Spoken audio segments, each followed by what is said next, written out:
Hello friends, आज आपण ओल्या राजम्याची भाजी कशी बनवायची हे बघणार आहोत।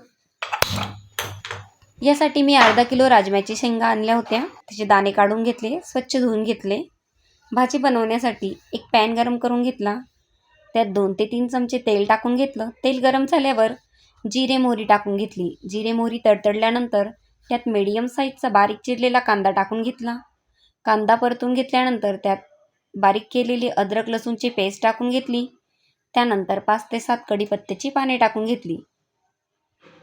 कांदा परतत आल्यानंतर त्यात बारीक चिरलेला टोमॅटो ॲड करून घेतला। कांदा टोमॅटो लवकर मऊ होण्याकरिता चवीनुसार मीठ टाकून घ्यायचं आहे। यामुळे कांदा लवकर शिजतो।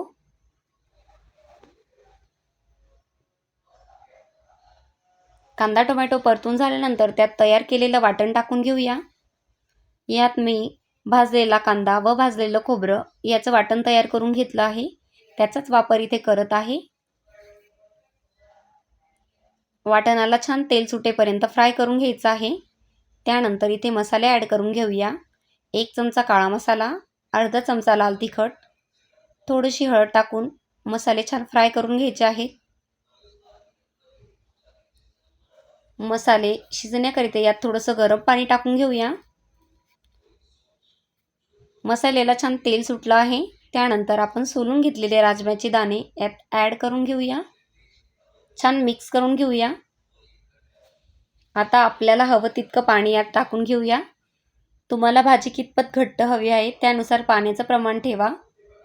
यानंतर बारीक चिरलेली कोथिंबीर टाकून कुकर बंद करून घेऊया। 2 शिट्ट्या काढून घेऊया।